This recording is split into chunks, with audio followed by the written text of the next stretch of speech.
Praise the lord. Very good morning to all of you. యేసునామ స్మరణ అనే ఉదయకాల కార్యక్రమానికి మీ అందరికీ ఆహ్వానం. ఈరోజు దేవుడు చక్కని వాగ్దానంతో ముందున్నారు. ఆ వాగ్దానం విందాము. యెషయా 58:11. క్షామకాలమున ఆయన నిన్ను తృప్తిపరిచి నీ ఎముకలను బలపరుచును. మన దేవుడు తృప్తిగా ఆశీర్వదించే దేవుడు. మన దేవుడు మనల్ని తృప్తిపరిచే దేవుడు. ఎప్పుడు తృప్తిపరుస్తాడనుంది వాగ్దానంలో, క్షామకాలంలో. ఇర్మియా 31:1 ఒక మంచి మాట ఉందండి. నా జనులు నా ఉపకారములు తెలుసుకొని తృప్తి నొందెదరు అనుంది. ఎంత చక్కని మాటలు కదా. దేవుడు మనకి ఉపకారం చేసేవాడు. అది కూడా ఎలాగ చేస్తాడంటే తృప్తిగా మనము తిని ఇంకా చాలు చాలు ప్రభువా అనేటట్టుగా దేవుడు మనల్ని దీవిస్తూ ఉంటాడు. 5,000 మంది పురుషులు దేవుడిచ్చిన ఆహారాన్ని తృప్తిగా తిన్నారంట. ఇంకా మిగిలిపోయింది స్వీకరించుకున్నారు.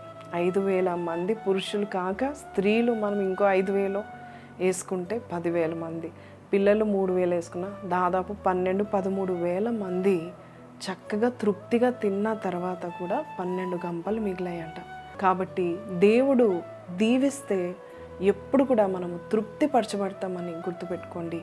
దేవుని దీవెన మనని తృప్తిపరుస్తూ ఉంటుంది.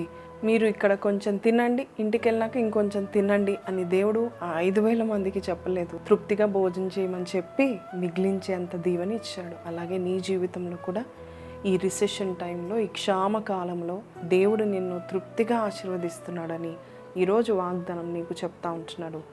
మీ అందరికీ తెలుసు, మేమందరము 7 పిల్లలు. మా తల్లిదండ్రులకి ఎవరైనా ఎప్పుడైనా మా తల్లిదండ్రులను ఫంక్షన్కి పిలిచినప్పుడు మీ పిల్లల్ని మాత్రం తీసుకురాకండి అని చెప్పేవారు. కొంతమంది అయితే తీసుకురండి, పాటలు పాడి ఇవ్వచ్చు అనేవారు. కానీ కొంతమంది చాలా మటుకు మీ బెటాలియన్ని తీసుకురాకండి అని చెప్పేవారు అనమాట.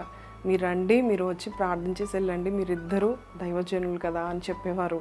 ఆ మాటలకు కొద్దిగా తల్లిదండ్రులు దుఃఖపడేవారు. అయితే ఒక మాట నేను చెప్పాలనుకుంటున్నాను. మనుషులు మాత్రం ఎప్పుడు కూడా మనకి ఎప్పుడు తృప్తిని ఇవ్వకపోవచ్చు, కానీ దేవాది దేవుడు, నీ దేవుడు నీకు తృప్తిని ఇస్తూ ఉంటాడు. ఒకసారి మేము కూడా ఒక పెద్ద హోటల్కి ఫంక్షన్కి మేము పిలువబడ్డాము, ఇన్వైట్ చేయబడ్డాము. వాళ్ళు ఇన్వైట్ చేసిన తర్వాత నేను మా పిల్లలు ఇద్దరం వెళ్ళాము. అప్పుడు అక్కడ పిలిచిన హోస్ట్ ఆ యొక్క సిస్టర్ ఒక మాట అంటుంది. సిస్టర్, మీ ప్లేట్లోనే మీ పిల్లలు తినేటట్టు చూడండి, ఇక్కడ ఒక్కొక్క ప్లేట్ చాలా కాస్ట్లీ అని చెప్పిందనమాట. అప్పుడు నేను అనుకున్నాను, నిజమే, వారైతే వారి స్తోమత తగ్గట్టుగా వారు మనకి భోజనాలు కానీ తృప్తి పడ్డామా లేదా వారు పట్టించుకోరు. కానీ మన దేవుడు మంచి దేవుడు అండి. నీవు ఆయన చేతుల్లో నీ కార్యాన్ని వదిలిపెడితే ఆయన తృప్తి పరిచే ఎంతగా ఇంకా చాలు ప్రభా, దీవించింది చాలు అనే వరకు దేవుడు దీవిస్తాడు.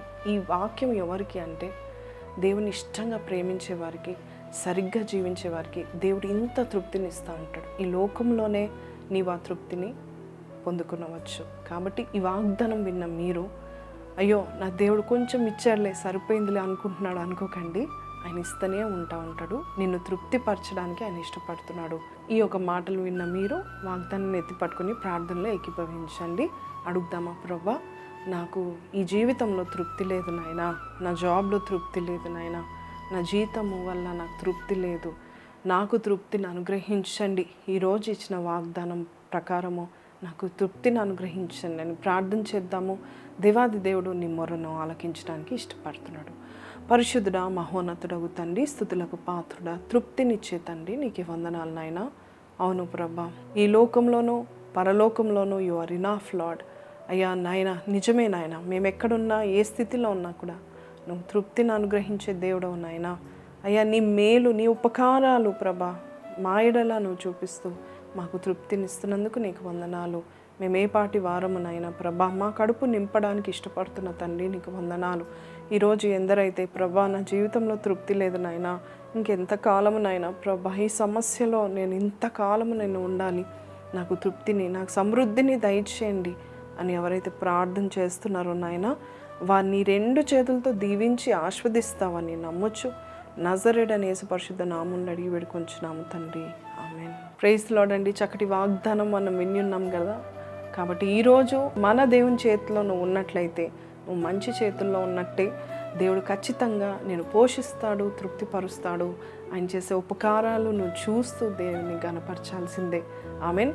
ఈ రోజంతా ఈ వాగ్దానం ఎత్తి పట్టుకొని ప్రార్థన చేసుకుందాము, గుర్తు చేసుకొని దేవుని స్తుతిద్దాం.